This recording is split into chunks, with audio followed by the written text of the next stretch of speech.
All right. Hey, everybody. I just want to welcome you to our Tiger Talk. This is the first Tiger Talk of the fall 2023 semester. And we are so excited for everyone joining us, whether you're joining us live or joining us later in the recorded session. But we're going to go ahead and get started here. But before we start, I do want to give you a couple of reminders. Please make sure your microphone is muted. And also, if you have any questions that you want to ask, feel free to type those into the chat. We'll be monitoring the chat and we will make sure your questions get answered in the live session. My name is Heather Hampton, and I get the pleasure of serving you as the Senior Coordinator for Parent and Family Services. I also have our ambassador, our student ambassador with us. She's helping us out today. Her name is Mariama Diallo. And she's going to be checking to see for your questions in the chat and also just helping out any way she can. But I want to go ahead and start by introducing our speaker for today.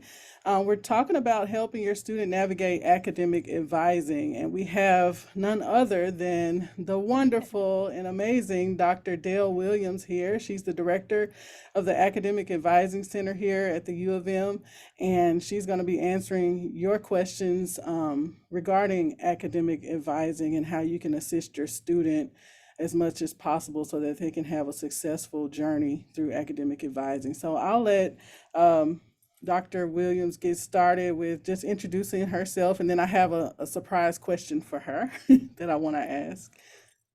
Okay, I am, as Heather so sweetly acknowledged, Dr. Dale Williams, and I am the director of the Academic Advising Center. We see all first-year students, transfer students, pre-health and pre-nursing students. And so generally all freshmen will land in our office. We typically have 11 advisors. We have 9 right now, advisors on staff. We work year round and we support the students until they get to really through their gen eds and qualify to go into their major. Then we transfer them to the departments and then they get another academic advisor. By that time, they should be at the end of their sophomore year or their junior year, and then they'll declare, their majors officially and go into those different departments. All right. So the surprise question I have for you is, what is the best advice you ever got from your own personal academic advisor? Just maybe as an undergrad or a grad student. That's so funny because I don't remember my academic advisor when I was in college because we were given a catalog and we were told to follow the catalog, and the responsibility of following the catalog was on us. So at that time, if missed a step, it was on you. Quite different now, thank God. But I did have a lot of advisors, in graduate school that would always say, just, slow and steady wins the race. Because a lot of times students will come in and they're saying, I just want to be done. I just want to get finished. I just want it to end. But slow and steady wins the race. It's a good balance for your life and management of your time, and it helps your GPA a lot when you are, not trying to pile so much on your plate, which I think is something that we, even now, adults, we kind of overload our plates and, and then get burnt out. I know I definitely do overload. Yeah. I remember my advisor looking up and saying, "You again? Like, aren't you supposed to Right, be out of here?" right, right, I don't know if that right, was a good thing or not, but I was like, maybe I should go ahead and finish so I can graduate. right. So let's go ahead and get started. We've had some family members to submit questions, and we have a couple of questions that we came up with. So we're going to go ahead and get started with those questions. And remember, everyone, feel free to type a question in the chat if you don't hear us ask the question. But we'll go ahead and get started with the first one. So, Dr. Dale Williams, how will my student know that it's time to meet with their advisor? Luckily for them, we have a way of contacting them via email. We sent out a campaign saying, hey, it's advising time. Here's my link. You can make an appointment with me. So they're getting notifications through the university. They're getting emails from their advisors to schedule appointments so that they're prepared when registration opens, which registration opens the second week in November, the week of the 13th. Registration will open for all students by classification, by veterans and honor students and grad students will go first. And then after that, it'll be by classification.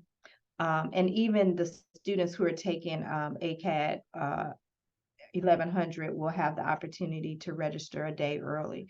So we'll be sending that out to the classrooms. It'll just be the conversation. Everybody will be talking about registration is open. And that's always good to register early because you want to make sure that, you know, that your classes are available. So it's not something that you want to wait on. And I know a lot of students try to wait until they see what their grades are at the end of the semester, but don't do that. They need to go ahead and register so they can get into the classes that they want to get into. So it sounds like that there really is no way to miss knowing when registration and advising is happening. So that's a good thing.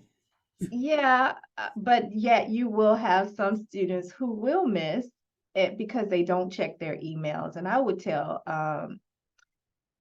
any student to make sure you check your email. I saw a question come up in the chat that asked, is advising one-on-one?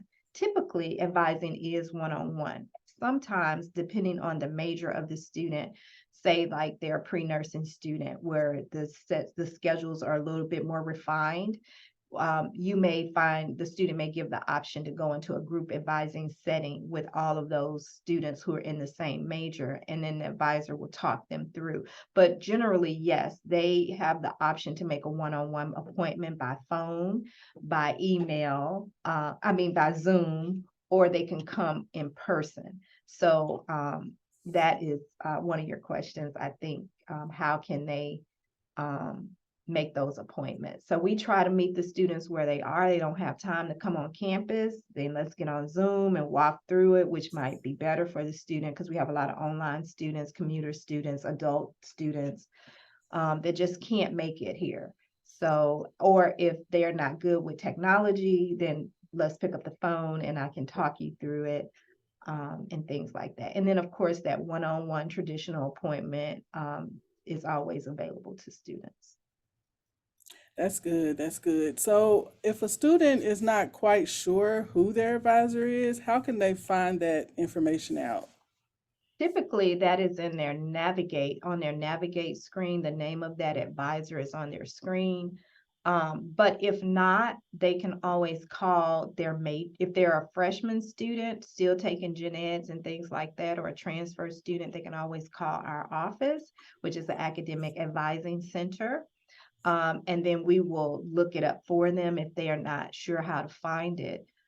If they are a student in that major or college, say like they're past their junior year and they only have their major courses to take and they want to be an engineering student or they want to be a math student, they will call that particular college or department. Great, great. So, this is a question that was submitted by one of our parents. What happens during the advising session, and how should the student prepare for that session? Is there something they need to bring, or is there something they need to do ahead of time to prepare?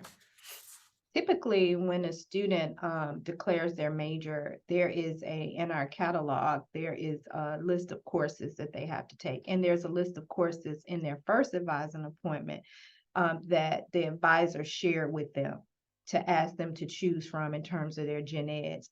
And so it would help the advisor and time if they had a general idea of the courses that they wanted to take. And then that way, when they got into the appointment, they could talk to the advisor about the courses that they're interested in. Also, if they're having trouble in a course or trying to figure out how to navigate a course, then they need to talk to their advisor about that. If they for instance, may be struggling through a course, they may want to have the conversation, should I stay in this course? Should I withdraw from this course? How do I approach my professor? So anything like that academically, they would need to talk to their advisor about. Any questions they have about the university, they could ask their advisor, because their advisor would be able to point them in the right direction in terms of resources or how to navigate anything that may be coming up for them as a student. Perfect. Once a student is advised, and you kind of answered this a little bit, they register for classes immediately, or will they have to wait until that registration period? Right. So they do have to wait until the registration period opens. The good thing about it is it's going to open on November the 13th, and it will stay open until late registration, like which was like generally the week before school starts. You don't want to wait because classes are first come, first serve. Of course, we can only offer what we can offer, but registration will stay open. And so we always encourage students, especially freshman students, to get the courses that you need immediately. That's very good advice. And don't delay on registration. Right. Don't delay, Although, because you can always change your mind, and switch right. something out. But, you know, So typically, how many credit hours should a student enroll in, and about how many classes is that? I sometimes get family members who ask, like, what is a credit hour, and how's that different from, the time that the class meets? okay, let me answer this question in the chat. It says, is the schedule for the next semester already available so the students can start mapping their classes to Very bring good their question. advisor? Absolutely. The student will just go on and select the term being spring term. They can go to class, look up. Students generally know how to do that. They have a student registration area where they go into and navigate where, yeah. Uh, in their My Memphis, my bad. And then they can look up class search, and then they can select the term spring, and then they will see all the different courses that are available for the spring semester. So yes. And then Heather, can you ask your question again for me? You're on mute. Sorry, I muted myself. Um, I was asking how many credit hours should a student enroll in, and about how many classes is that? Typically one class is 3 hours. Um, and you can look at it this way, 3 hours in a week's term. So the 3 hour class could be Monday, Wednesday, Friday, 1 hour per 50 minutes per session. And then a Tuesday, Thursday class would be like an hour and 25 minutes, but it was going to always equal 3 hours.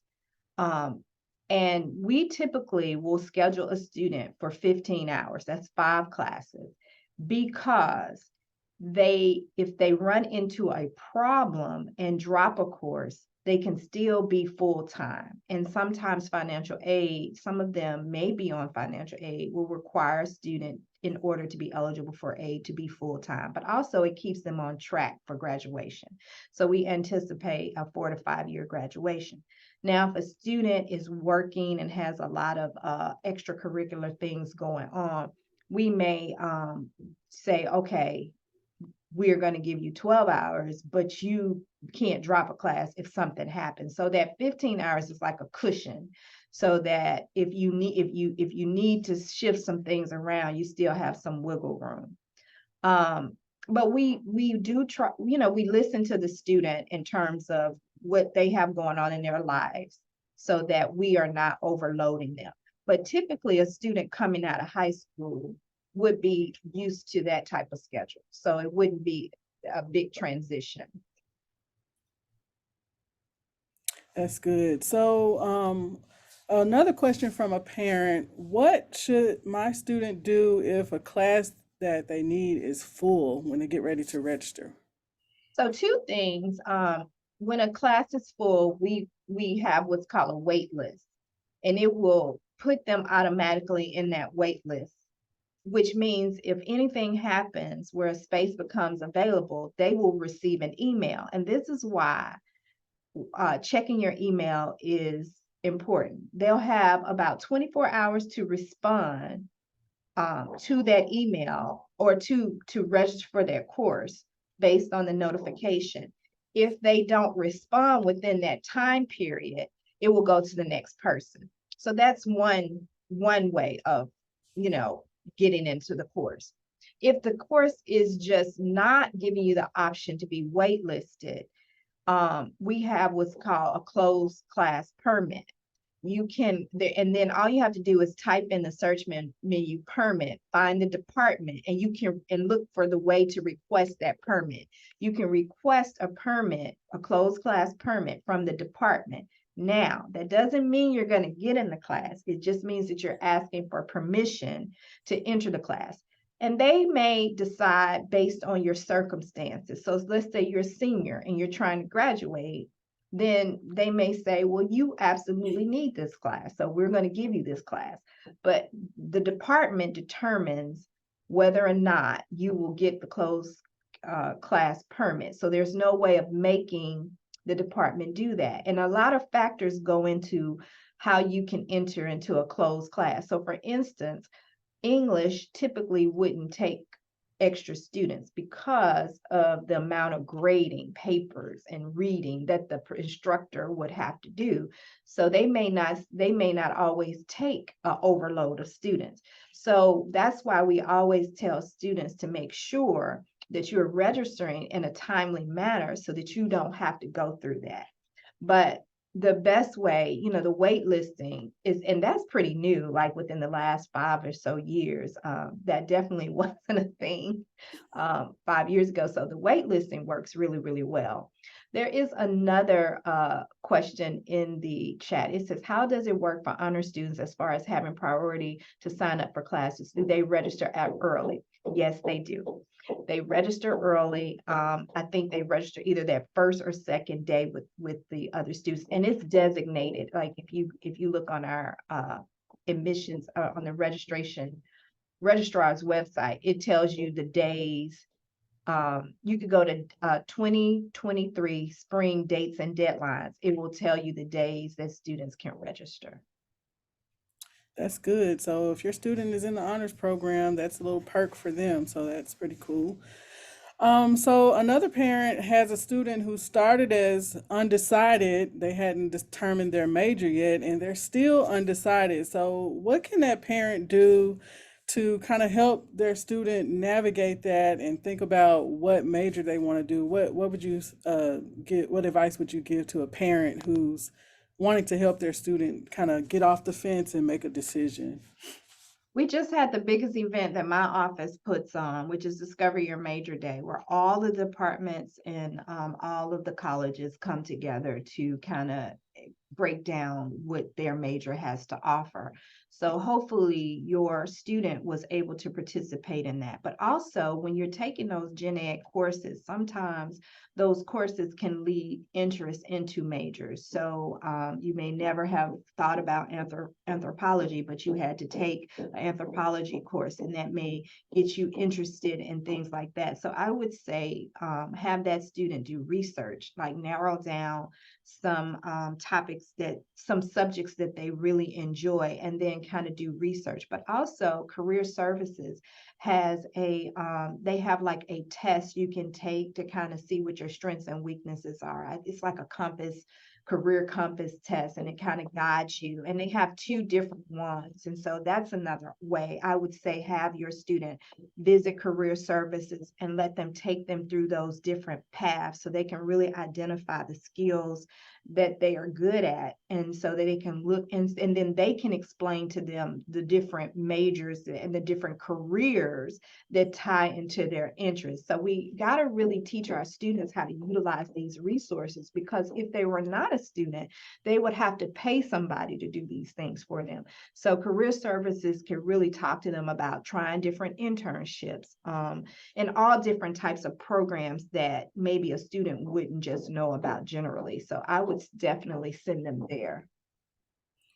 Yes, for parents and family members listening, there are a ton of resources on campus. Please encourage your student to take advantage. And sometimes um, students think because they're freshmen that they don't need to see career services until their junior or senior year, but it's very important that you start that process and take advantage of those resources from the very beginning, even as a freshman. So another question from a family member, what steps does my student need to take if they want to change their major? So they decided on one thing and decided, that's not for me. I think I want to move over here. What do they need to do in order to make that happen? So if they're in our office, in the Academic Advising Center, then they would just need to tell their advisor that they're changing their major. And then even if they're in another department, they should alert the advisor that they're changing, that they want to change their major. And a lot of times, they'll send them to us and we will direct them to the right college or major that they need to go into. But if they already know and they have the hours and they, because we really only advise the students on the gen eds. If they already have completed their gen eds, they can go straight to that department and say, hey, I want to declare English as my major. I want to declare history as my major. But if they have some indecisiveness, a lot of times the departments will send them here and then we'll take a look at their transcript and then send them to where they need to go. So when in doubt, start with us. Basically, when in doubt, when you feel a little lost and your student doesn't know where to go, they can always come here and we'll direct them to wherever they need to be. That's good. That's good. So, how will a student know where they stand in their degree progress? Are there some tools that the university offers for them?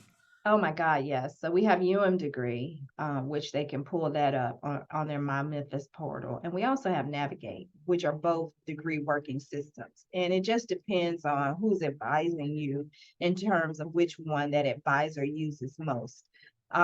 Usually in our office, because we kind of walk the students through a path, they will find these type of things out with their advisor.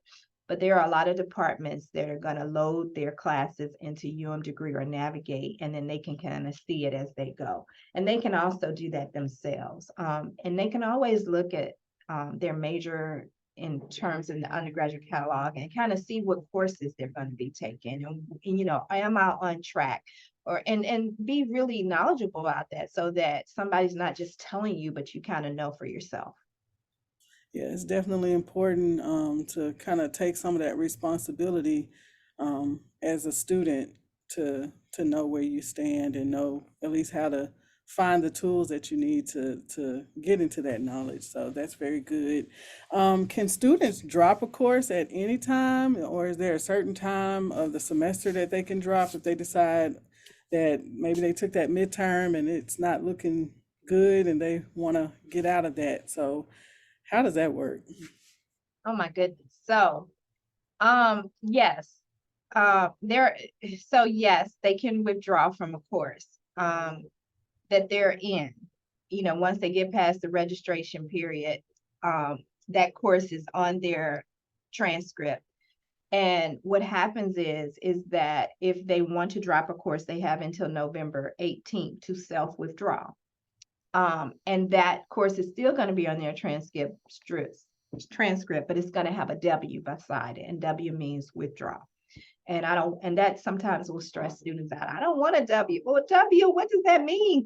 Something came up, I couldn't complete it. You can explain a W. You can't, it's hard to just explain an F, but a W, things happen. You know what I mean? I was in the wrong course, or I didn't want to take that course, or it just didn't work out, or whatever. So they can get a W on their transcript. Now, after the 18th, they will have to appeal to have that course removed from their transcript. So if they think by any means that they don't want to be in that course, they have to be empowered, go ahead and withdraw from it.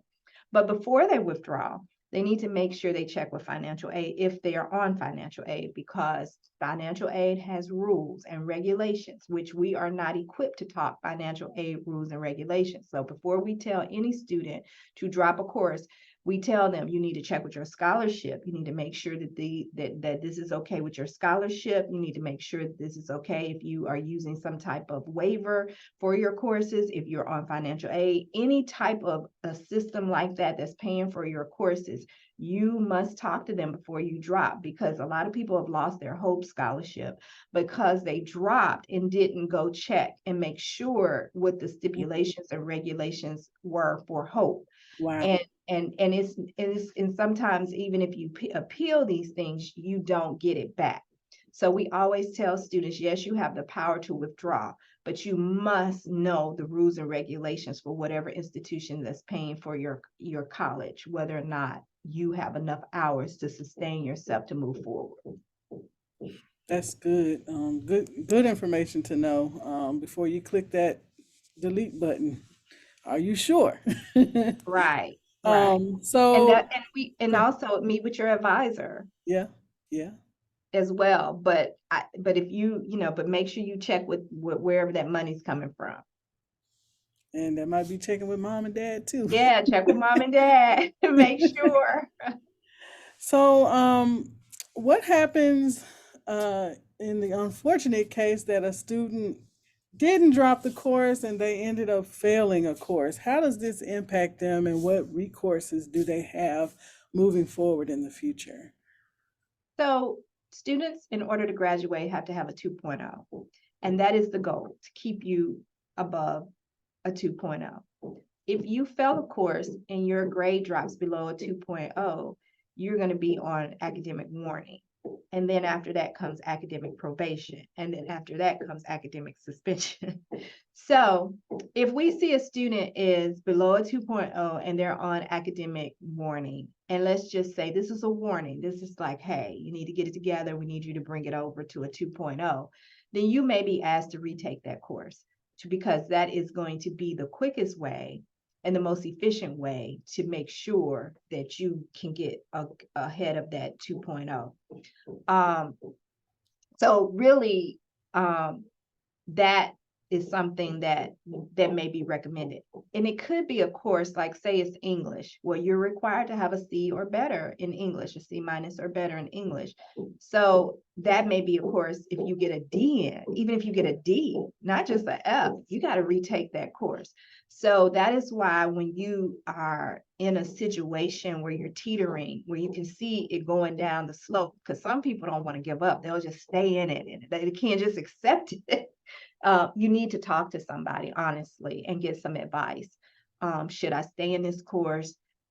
Should I withdraw from it? Because if you withdraw from it, it's not going to affect your GPA. Whereas if you stay in it, it's going to tank your GPA. And so you just have to really sit down and weigh the pros and cons and really have like a conversation and not try to figure it out on your own, whether or not what's the best course of action. That's good. So there is some recourse, but you have to act quickly. Oh So make yeah. sure you're encouraging your student to have those conversations with their advisor, their professors, and anybody they need to. That's good information. Right. And I want to bring this up too. If a student finds themselves in an emergency situation, say they have like, they get sick, really sick, and they can't continue, or, life happens. We do have where they can withdraw for the semester. And so we have to talk about those things. So if life happens, we don't expect the student to try to navigate through by themselves. They need to let somebody know what's going on so that we can either, help you navigate. You might need to ask a professor for an incomplete.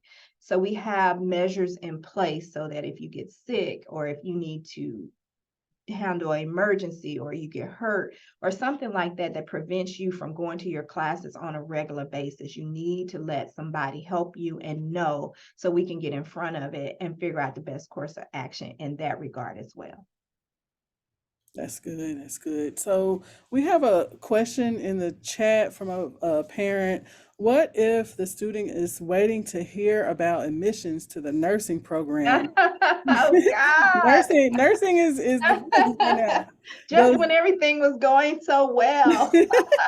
and then So they here's ask, does Lowenberg send out admissions decisions before registration, or should the student look into registering for like alternative courses until they yeah, hear from them? absolutely. Okay. Um, they should register for alternative courses and really have a secondary major in mind. Um, they, and that's a hard conversation to have with the student because students will say, I'm going to be a nurse and I have my mind set on nursing, and you're not going to discourage me and tell me to pick something else. But the reality is that we can't hold you here. So if it doesn't work out, we need plan B in action so that you are still moving forward. And so they got to think about plan B, because it's a competitive program, and I mean, that's just the bottom line. It's a competitive program. So yeah, we encourage students to have a plan B, have a secondary major, and to be ready and they can enroll in those classes. And then what will happen is once they get their acceptance letter from Lowenberg, whenever that is, then they will just take those classes off, and Lowenberg will give them a set schedule. And then they'll register for the set schedule that Lowenberg gives them.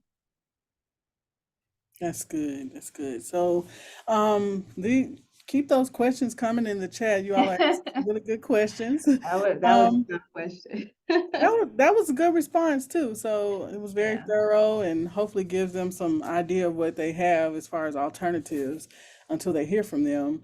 A family member is asking, when is it too late to withdraw? I know there's a deadline you mentioned, November Yeah. 18th. November 18th is the deadline. That's a self-withdrawal That's deadline. a self-withdrawal. They can go in and just take the class off anytime. After that, it's going to be locked.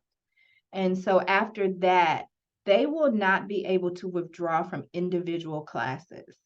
It will be all or nothing in an appeal process, which means that they will have to have documentation showing why they need to withdraw from the semester. Mm, And very that could be, I got sick, family member, death in family, and I just couldn't. Sometimes mental health.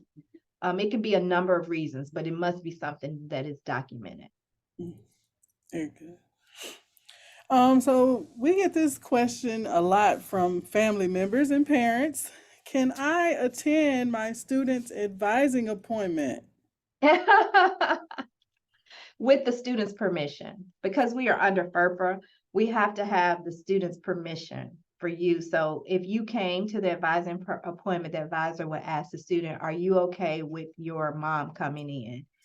And if the student said, no, mom, you stay out here, then mom or dad would have to stay out there and wait for them to come back.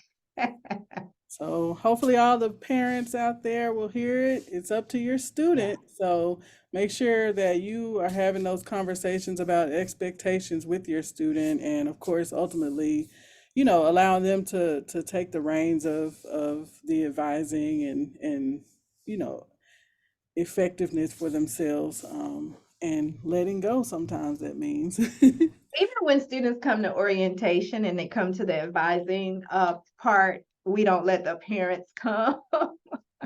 But a lot of students stay on the phone with their parents or have their parents on speed dial.